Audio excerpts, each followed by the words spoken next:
확인을 하고 제가 말씀을 드렸어야 되는데 제가 조금 실수를 해서 원래 제가 오늘 말씀을 해야 되는데 제가 공지를 잘 못한 것 같습니다. 그래서 문화 현장 치유의 제목이고 또 평신도 선교 헌신 예배인데 아까 목사님께서 광고를 하셨잖아요. 그 필리핀 침수 현장에 대해서. 저도 필리핀에서 저도 한 5, 6년 정도 살았지 않습니까? 그래서 사실 뭐 침수를 당했다, 물에 피해를 입었다, 이게 남 얘기 같지가 않아요. 저도 그걸 실제로 피해로 입어봤고 또 피해를 입었을 때의 삶이 어떻게 삶을 살게 되는지에 대해서. 그래서 그 이탈리아의 베네치아라는 그 물의 도시가 있지 않습니까? 저 말 그대로 배 타고 들어가는 도시. 굳이 거기를 갈 필요가 없습니다. 필리핀도 침수를 당하면 도시 전체가 물에 잠깁니다. 그래서 걸어 다니는 게 아니라 어린아이들은 이제 아무것도 모르니까 좋다고 헤엄치면서 튜브를 타면서 다니는 그런 어린아이도 봤고요. 근데 배를 타야 될 수준까지 물이 차는 그런 경우도 저는 실제로 겪어봤고, 또 물이 그렇게 또 이렇게 차오르고 침수를 당하면은 크게 두 가지가 저는 개인적으로 어렵더라고요. 일단은 물을 마음대로 사용을 할 수가 없기 때문에 그렇게 물이 단절이 되면은 화장실을 못 갑니다. 그래서 되게 더러운 점심 드셨으니까 네, 그 좀 큰 볼일을 봐야 되지 않습니까? 근데 이제 큰 볼일을 봐야 되는데 화장실 뚜껑을 열었는데 이미 무언가 다른 큰 볼일이 있으면은 조금 기분이 썩 좋지는 않잖아요. 근데 그렇기 때문에 화장실에서 큰 볼일을 볼 수가 없어요. 그럼 어떻게 봐야 되느냐라고 했을 때 저 같은 경우 그랬습니다. 차를 타고 가거나 아니면은 그 필리핀의 트라이시클이라는 오토바이 옆에 이렇게 사람이 앉을 수 있는 그런 이동 수단이 있는데 그걸 타고 백화점까지 가야 돼요. 그 큰 볼일 한번 보려고. 돈 들지, 시간도 아무리 못해도 막 15분, 20분 이렇게 들지요. 큰 볼일 한번 보려고. 특히 거기 당시에 있던 여자 랩런트는 이제 화장실 한번 가려고 되게 화려하게 꾸며야 돼요. 어디 가니라고 하면 잠깐 밖에 나갔다 올게요 하고 갔다 오면 되게 무언가 개운한 표정으로 이렇게 다시 들어오고 그런 경우가 있고, 그런 위생적인 것도 그렇고 뭐 볼일뿐만이겠습니까? 샤워도 못하고 또 가뜩이나 그 더운 나라에서 땀은 맨날 흘리는데 빨래도 제대로 못하죠. 씻지도 제대로 못하죠. 뭐 그러다 보니까 위생도 되게 어렵죠. 그리고 또 하나는 제가 개인적으로 어려움을 겪었던 건 전기도 같이 끊겨요. 그러면 그래서 당연히 인터넷도 되게 어렵고요. 뭐 요즘 같은 거 데이터가 있긴 합니다만 뭐 컴퓨터 이용도 되게 어렵고 TV 이용 같은 것도 되게 어렵고. 그래서 그 현장을 떠올리면서 잠깐 중고등부 랩런트를 생각을 했거든요. 얘들을 저기 일주일만 보내면 어떻게 될까? 스마트폰 없지, 뭐 디지털에 의존할 수 있는 모든 수단이 다 사라지지, 의식주 자기 스스로 해결해야 되지 않은 그 현장에 딱 떨어뜨려 놓으면은 랩런트가 그래도 조금 감사함이라는 걸 알게 되지 않을까라고 생각도 조금 해보게 되고요. 또 그래가지고 막상 실제 한번 제가 울산에 있을 때 약간 조금 육체적으로 어려운 필리핀 선교 현장을 또 한번 가봤었는데 뭐 제가 직접 간 건 아니고 이렇게 갔다 온 소식을 들었는데 사실 랩런트들은 오히려 적응을 잘 했다고 해요. 근데 같이 갔다 온 부모님들이 아유 왜 이렇게 더워요, 화장실 어디예요, 왜 이렇게 언제까지 우리 이러고 걸어 다녀야 돼요 하면서 오히려 부모님들이 되게 불쌍했었던 그런 포럼도 들었고, 아무튼 저는 개인적으로 되게 남일 같지가 않더라고요. 아까 그 소식을 들으면서. 그래서 특히 평신도 헌신 예배이기 때문에 이렇게 말씀을 드렸고, 또 함께 선교하는 마음으로 또 실제 내가 어떠한 일을 복음화해서 행할 수 있는지를 말씀과 기도를 통해서 생각해보는 그런 시간이 되기를 바랍니다. 그래서 오늘 말씀이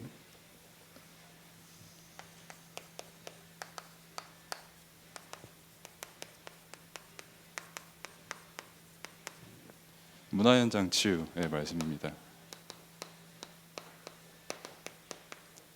사실 본문을 사도행전 13장을 읽었지만 원래는 이제 13장부터 19장까지 쭉 읽고 사도행전 전체를 두고 봐야 되는 말씀이고요. 또 그 중에서 가장 어떻게 보면 시작점이라고 할 수 있는 13장을 이렇게 함께 읽었는데요.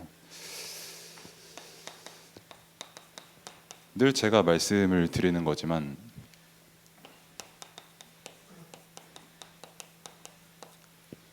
우리는 문화로 각인과 뿌리와 체질이 됩니다. 누가 뭐라고 해도 문화로부터 자유로울 수 있는 사람은 아무도 없습니다. 그렇기 때문에 우리가 가는 현장에서 흑암 문화는 항상 나에게 공격을 하고요. 그 흑암 문화를 통해서 사단은 나에게 계속 공격을 합니다. 그래서 이 문화로 하여금 이 문화로 각인되고 뿌리되고 체질된 이것이 결국 하나님과 멀어지게 하고 하나님과 멀어지기 때문에 하나님의 소원이 아닌 세상 문화의 어떤 율법을 따라가게 되는 거죠. 아까 중고등부 예배 때도 제가 말씀을 드린 부분입니다만 성탄절의 어떤 문화적인 부분이 있지 않습니까? 특히 젊은 세대들은 되게 이걸 많이 즐기잖아요. 성탄절에 24일에 은혜 받고 25일에 말씀 딱 듣고 그 이후로 이제 자유잖아요. 성탄절에 캐롤도 듣고 어떻게 놀고 알코올도 이제 한 사발이 좀 해주고 먹으러 다니고 이제 특히 랩런트들은 솔로면은 되게 비참하고 커플이면은 되게 내가 승리한 것만 같은 그런 기분을 만끽하는 그런 성탄절을 보내는데 그게 굉장히 율법입니다. 세상이 그렇게 정해놓은 성탄절의 문화가 나에게 법이 되어 있어요. 그래서 세상이 정해놓은 그 법 가지고 내가 만약에 성탄절을 잘 즐기지 못한다 하면 괜히 내가 조금 잘못 시간을 보내고 있는 것 같고, 특히 사람들이 그렇게 놀고 성탄절을 보내고 그런 문화적으로 그렇게 노는 와중에 교회에 온다, 굉장히 내가 세상이 말하는 그 율법으로부터 어긋난 것과 같은 그런 생각을 가지게 되거든요. 그래서 막 젊은 세대들이 생각할 때, 렘트들이 생각할 때 예배 다 끝나고 성탄절이다 자유다 하고 노는 그 자체가 사실 굉장히 율법에 매이는 거예요. 본인은 자유로운 생각할지 몰라도. 왜? 결국 세상이 각인 뿌리 체질 시켜놓은 그거 그대로 문화 즐기러 가거든요. 그 문화를 못 즐기면 내가 손해라고 생각하거든요. 그 문화를 즐기지 못하면 내가 무언가 되게 자유를 즐기지 못하는 것 같고, 내가 되게 조금 시간을 잘못 보내는 것 같고, 내가 되게 억압당하는 것만 같은 그런 생각 속에서 계속 보내게 되는데, 그 자체가 기준이 되어 있고 율법이 되어 있어요. 그 성탄절이라는 것 자체가 나도 모르게 막 캐롤 들어야 될 것 같고, 나도 모르게 무언가 문화를 계속 만들어내야 될 것 같고, 나도 모르게 눈에 보이는 무언가 되게 화려하게 치장해야 될 것 같잖아요. 그게 아무것도 아닌 것 같은데 그것 자체가 엄청 우리에게 율법되어 있는 겁니다. 다시 말하면 나에게 그게 각인 뿌리 체질 되어 있는 거예요.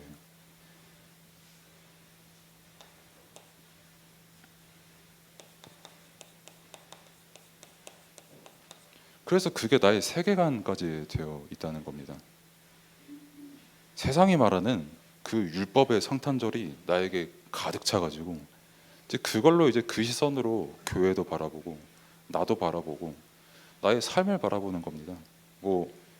예수님께서 탄생하시고 왜 탄생하셨는지, 복음이 무엇인지, 하나님께서 나에게 주신 최고의 선물이 무엇인지 그런 거에 대한 관심 하나도 없습니다. 어떻게 하면 내가 세상의 율법을 조금 더 나에게 충족시킬까? 왜 교회는, 나는 이게 가득 기준이 되어가지고 왜 교회는 저렇게 정적이냐? 왜 교회는 성탄절에도 반대로 저렇게 모이냐? 다 자기 율법이 기준이 되어가지고 그게 세계관까지 되어서 이게 율법이 된지도 모른 채, 세상의 것이 각인 뿌리 체질된 것인지도 모른 채 다른 사람을 바라보고 교회를 바라보고 세상을 바라본다니까요. 그리고 그게 나의 가치관이 되어 있어요. 가치를 매길 때 내 자신에 대한 가치와 상대방에 대한 가치와 내가 교회를 다니고 있다면 교회에 대한 가치, 일을 하고 있다면 그 일에 대한 가치, 내가 소유하고 있는 모든 것에 대한 가치가 여기서 자유롭지를 못합니다. 복음이 없는 모든 사람은 여기서 자유로울 수가 없어요.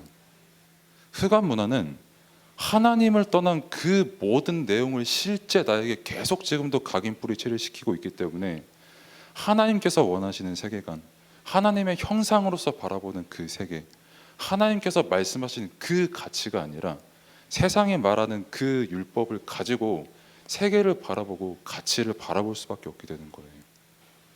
그렇게 내용이 실제 우리에게 지금 문화가 주는 내용이고, 저는 어제만 해도 이걸 너무나도 여실히 확인을 했거든요.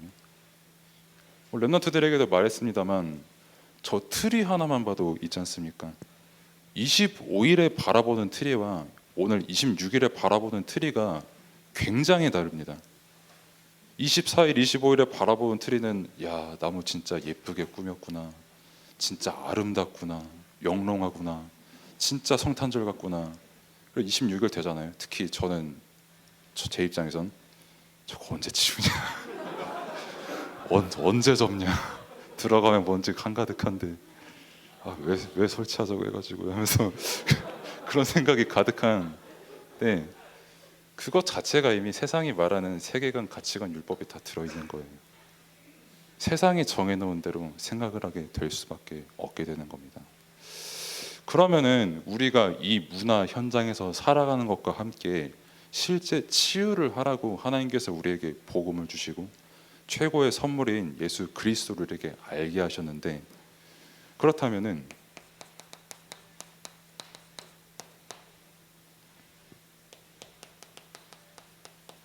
그 본질을 알아야 되는 겁니다.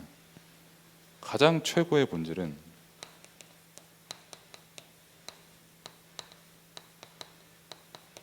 성삼위 하나님이 나와 함께 하시는 겁니다. 요한복음 14장에 성령에 대해 말씀하실 때도, 15장 5절에 그 포도나무와 나뭇가지에 대해서 말씀하실 때도, 그리고 그 이후에 승천하시는 그날까지 항상 예수님께서 제자들에게 말씀하시고 직접 행하신 게 함께였어요. 하나님이 나와 함께 하시는 것, 성삼위 하나님이 나와 함께 하시는 것. 내가 어떻게 잘하고 내가 어떻게 조건적으로 충족해서가 아니라 하나님께서 나를 사랑하셔서 나에게 복음을 알게 하시고 그래서 나와 함께 하시는 그 은혜가 나의 본질인 겁니다. 그리고 세상 문화를 치유하는 본질인 거예요.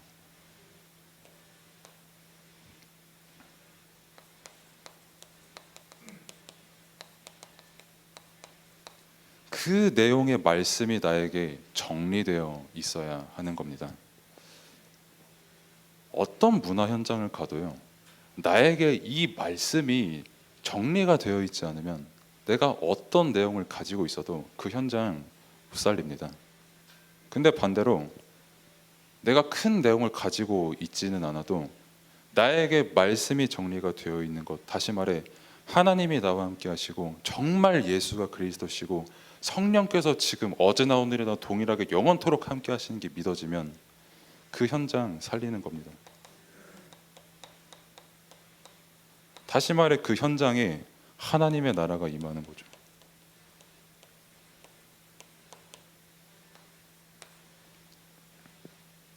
그리고 이것이 실제로 기도로 누려져야 되는 겁니다.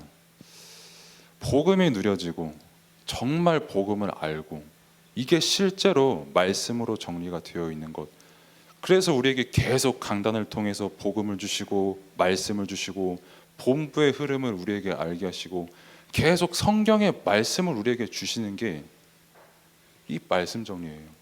그럼 이 말씀 정리가 되는 그 핵심의 내용이 뭐냐? 하나님이 나와 함께 하시는 거예요. 무엇을 통해서요? 복음을 통해서요. 그리고 이 내용을 누리는 게 기도입니다. 다른 게 기도가 아니라 그 사람이 치유된 사람이고 그 사람이 문화 현장을 치유할 수 있는 사람이에요. 그래서 오늘 본문에 함께 읽었던 바울이 바로 이런 사람이었잖아요.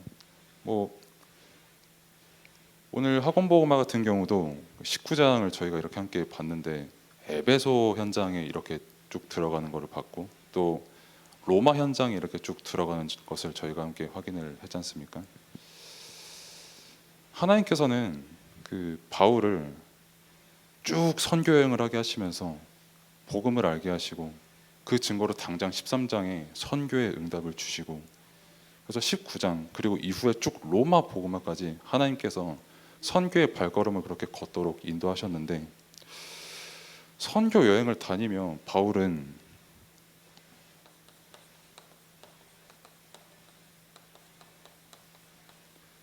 말 그대로 모든 현장을 봤거든요. 다시 말해 모든 문화 현장을 봤습니다. 뭐 귀신 들린 현장, 귀신 들린 사람한테 조종받고 있는 정치인이 있는 현장, 정말 정신적으로 문제가 있는 사람의 현장, 귀신 들린 사람을 상업으로 이용하고 있는 현장, 굉장히 어떤 옷장사를 되게 잘하는 그런 현장도 바울이 봤고, 또 감옥의 현장도 가봤고요. 실제 학적으로 굉장히 뛰어난 엘리트들이 가득한 현장도 가봤고요. 또 정치적인 현장도 실제 바울이 너무나도 잘 알고 있었고요. 참 엘리트들이 많은 그런 모든 현장을 가면서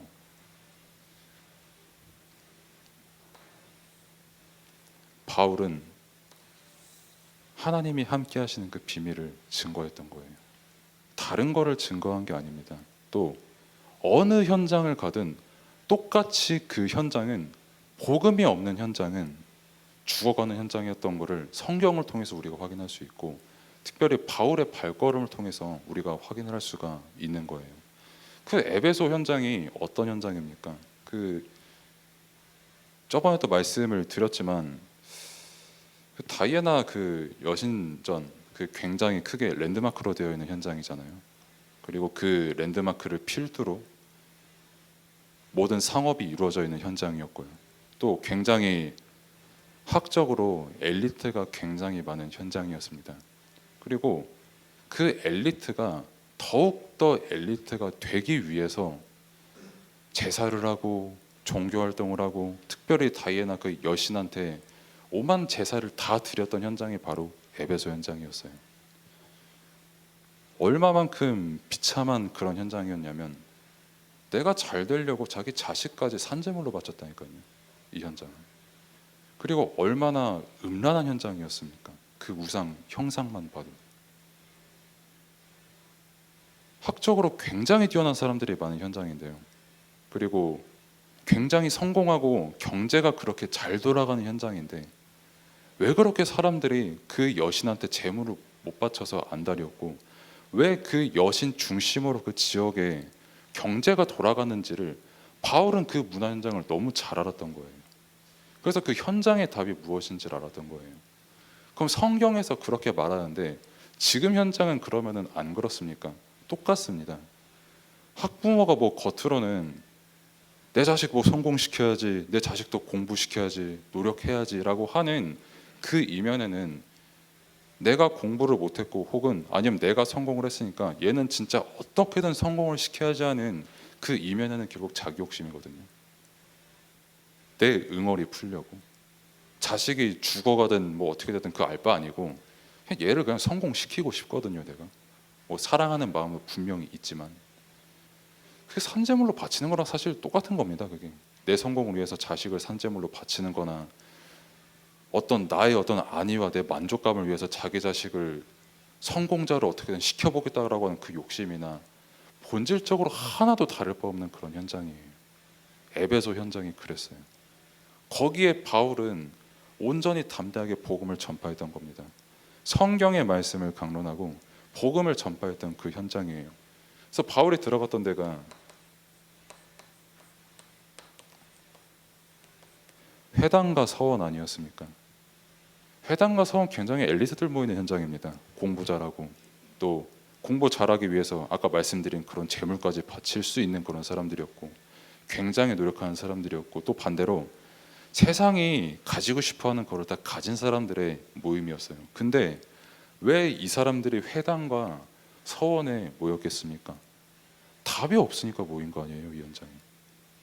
그렇게 성공하고 그렇게 노력하고 그렇게 여러 가지를 해보지만 답이 없으니까 계속 회당과 서원에 있다가, 바울이 이 현장에서 전한 그 복음의 말씀을 듣고 그 사람들의 모든 가치관과 세계관과 율법이 다 바뀌어버린 거예요.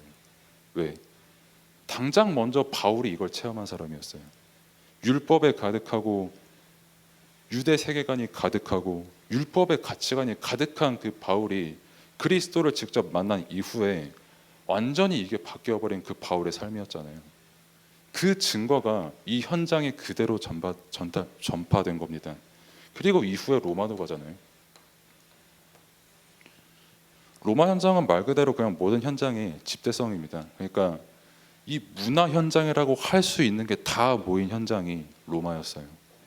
성공자, 실패자, 문화인, 산업인, 뭐 교수, 뭐 황제, 어마어마한 어떤 정치인들, 권력가들, 뭐 다양한 어떤 외국인들 다 모인 데가 바로 로마였어요. 근데 그 로마가 복음화가 됩니다. 왜? 똑같이 이 사람들이 가지고 있는 가치관과 세계관과 각인 뿌리 체질이 그들에게 구원을 가져다 주지 못했거든요. 그래서 바울이 전한 그 복음이 이들에게 구원을 준 겁니다. 그래서 문화 현장 치유라고 하는 거는 다른 게 문화 현장 치유가 아닙니다. 그 문화 현장에 복음이 전파되는 게 주입니다.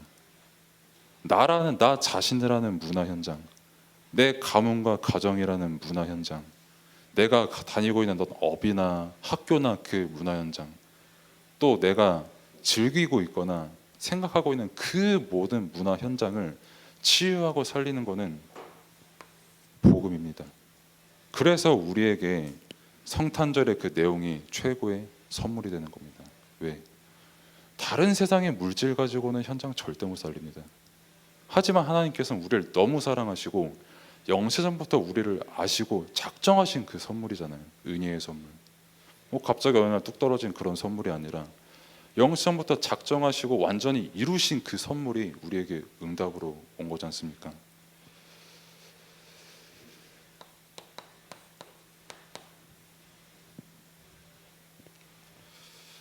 문화 현장의 치유의 또 이유를 저희가 또 알아야 되는 겁니다. 현장의 정의를 다시 한번 내리자면,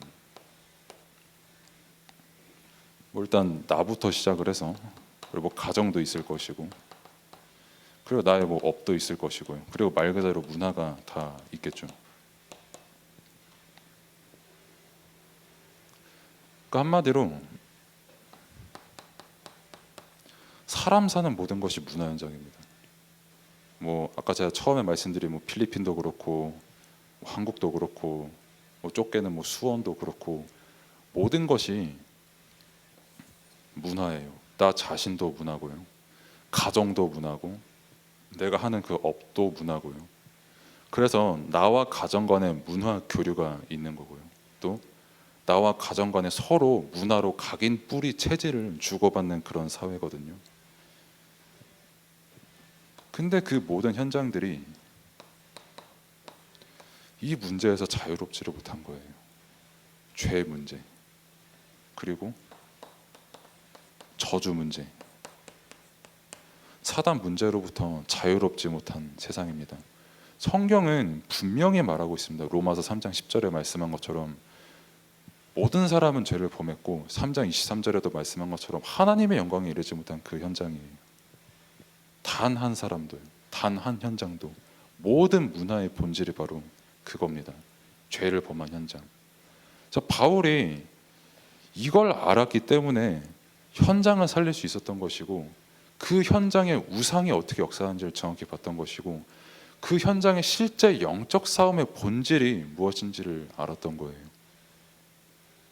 뭐 내가 뭐 어느 날은 뭐 고린도 지역 갔다가 어느 날은 에베소 갔다가 어느 날은 로마로 갔다가, 물론 이런 문화 분석이 너무나도 중요하고 실제 그 사람들이 가지고 있는 생각이나 문화나 어떤 정의가 각자 다 달라도 본질은 다 이거거든요. 그렇기 때문에 복음만 이들에게 참된 치유와 해답을 줄 수가 있는 거거든요. 이게 우리에게 하나님께서 주신 복음이지 않습니까? 오직 복음, 완전한 복음, 은혜의 복음. 그리스도가 아니고서는 복음이 절대 될 수 없는, 말씀에서 말하는 그 예수가 그리스도라는 그 복음이 실제 이 문제로부터 완전히 우리에게 자유와 해방과 평안과 은혜를 주는 그 복음이잖아요. 그 복음이 전달되는 게 치유입니다. 뭐 문화 현장 치유한다고 해서 거기다가 조금 좋은 시스템 세우고 선물 많이 가져다 주고 뭐 어떤 내가 선행을 베풀고, 이것도 물론 중요할 수가 있지만 성경에서 말하는 치유와 전도와 선교는 다른 게 아니라 이거예요. 현장이 다 이렇게 돼 있다. 저 로마 황제 카이사, 당시에 바울이 내가 가이사도 만나러 가야 한다고 한 그 가이사가 네로 황제지 않습니까? 그 사람 영적 상태가 어땠습니까? 저번에도 말씀드렸지만 제 나이 때 자살했다니까요.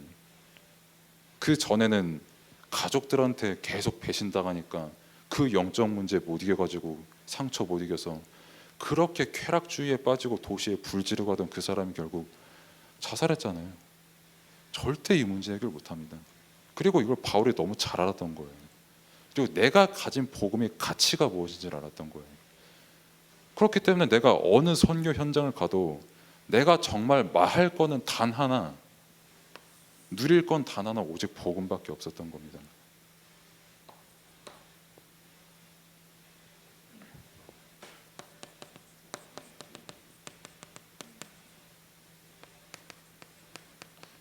그리고 왜 현장을 치유해야 되냐면 율법과 종교에 매여 있는 현장이에요. 다 자기 생각과 자기 규례대로 살아갑니다. 불신자도 마찬가지고 기독교인도 다 마찬가지로 그렇게 살아갑니다. 최고의 선물을 받았다고 성탄절, 그래서 성탄절이라고 분명히 우리가 강단을 통해서 말씀 드렸거든요. 근데 최고의 선물이라고 생각을 안 하거든요. 최고의 선물 받았지 그래 라고 그냥 잊어버리거든요.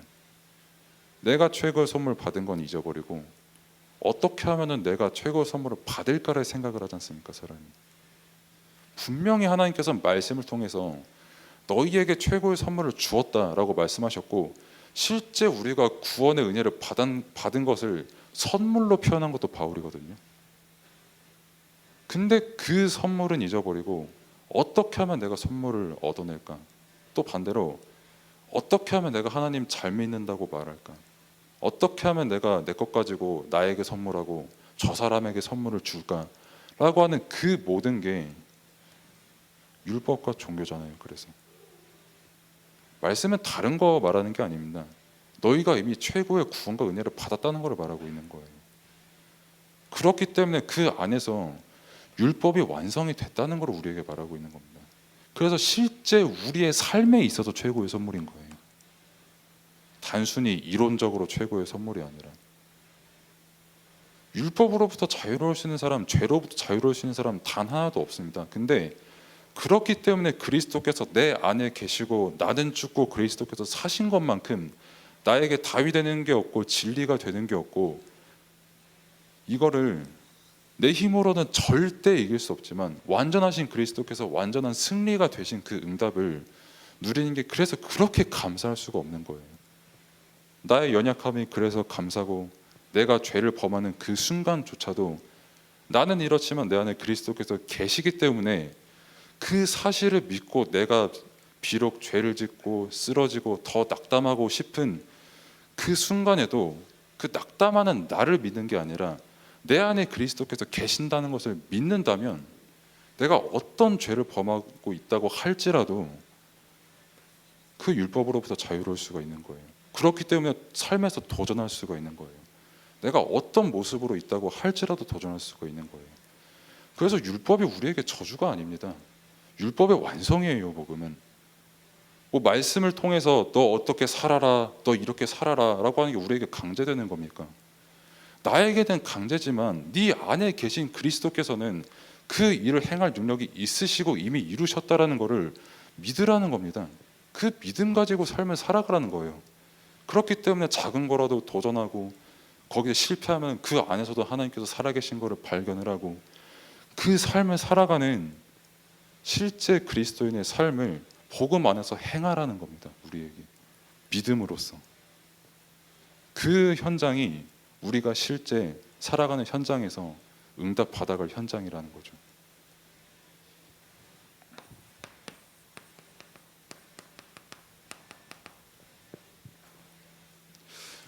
그럼 이 문화 현장을 치유하는 방법이 뭐 당연히 복음이겠습니다만 가장 중요한 방법이 뭐냐? 나입니다. 다른 사람 아니라 내가 가장 중요해요. 그 애굽이라는 문화를 살린 건 야곱 가족이 막 우르르 몰려가가지고 때로 몰려가서 살린 거 아닙니다.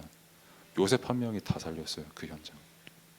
요셉 한 명이 보디발 살리고 바로왕 살리고 애굽 살리고 주변 국가까지 살리고 또 다시 돌아가서 자기 가정까지 살린 게 요셉 한 명이었습니다. 그 하나의 모든 비밀 다 들어있다니까요.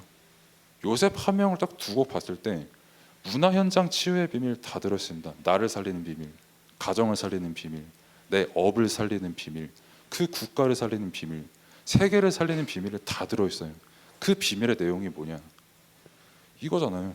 하나님이 나와 함께 하신 거. 그걸 실제로 누리게 하는 이 복음.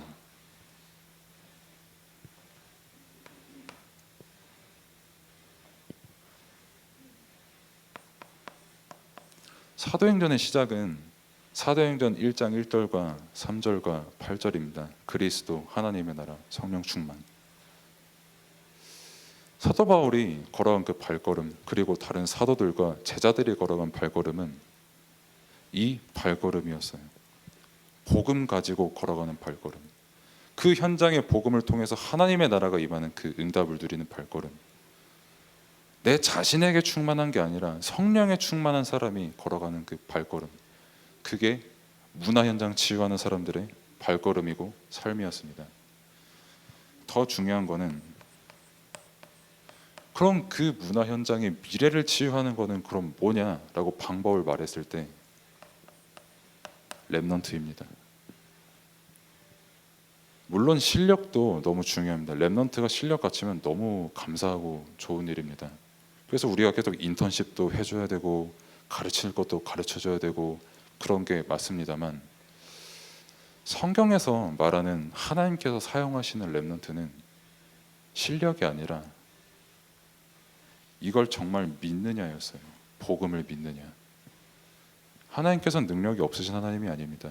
그 사람이 실력이 없다고 그 사람을 사용 못 하시는 하나님이 아니세요. 그 사람의 실력의 여하를 떠나서 정말 그 사람이 하나님이 함께 하심을 믿고 누리는 그 사람에게는 능력 역사가 일어날 수밖에 없는 겁니다.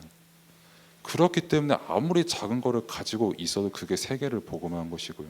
또 기능을 가지고 있으면 그 기능이 더욱더 지렛대가 되어서 나를 살리고 가정과 가문과 문화 현장과 모든 세계 현장을 살린 게 그 응답이 바로 렘넌트 7명이 받은 응답이고, 사도 바울이 받은 응답이고, 사도 바울 팀이 받은 응답이었던 거죠. 그래서 결론은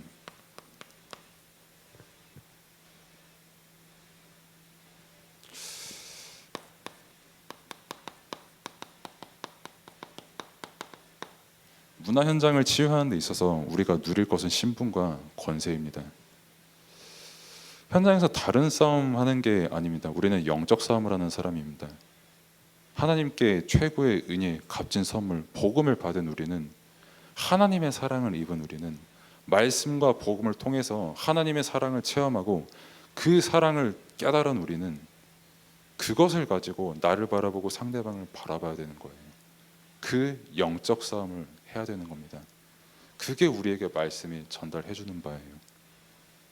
그리고 또 현장에서 영적 싸움을 하니까 실제 흑암이 꺾이고 실제 사단이 완전히 무릎을 꿇게 되는 역사가 일어나고, 그래서 소위 말하는, 우리가 말하는 응답이라는 게 일어나게 되는 거죠. 근데 더 중요한 거는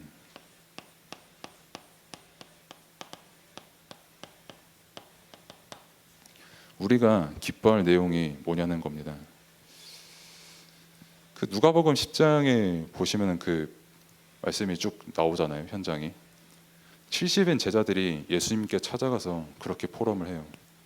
예수님, 진짜 예수님이 말씀하신 대로 주님의 이름, 주님의 권세를 사용하니까 흑암이 꺾이더라. 현장에 귀신이 진짜 무릎을 꿇더라. 현장에 귀신이 진짜 물러가더라. 이렇게 막 기뻐하면서 응답을 받았으니까요, 흥분해가지고 막 포럼을 하거든요, 예수님한테. 그 70인 제자들에게 예수님께서 하신 말씀이 누가복음 19장 20절의 말씀이에요.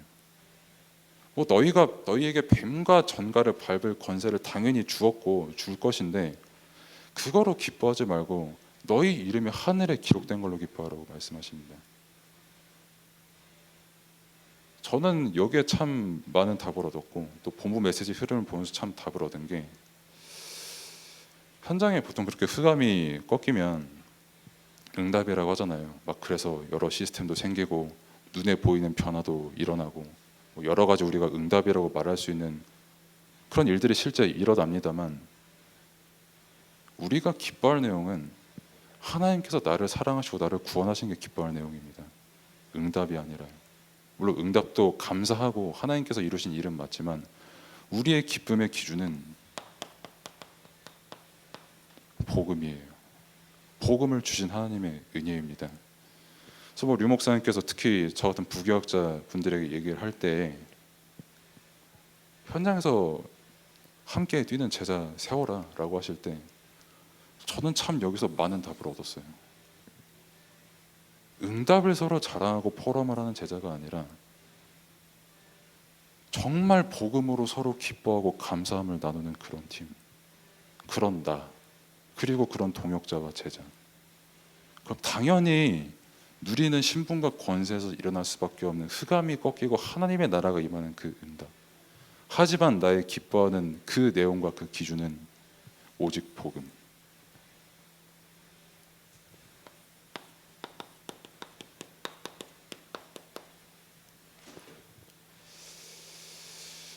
우리의 천명과 소명과 사명이 뭐라고 생각하십니까? 뭐 옛날에 저는 뭐 랩넌트, 지금도 랩넌트입니다 사실. 아무튼 랩넌트 때는 막 제가 막 뜻을 정해가지고 이거저거 막 적고 막 그랬었는데, 우리의 천명과 소명과 사명이 뭐냐면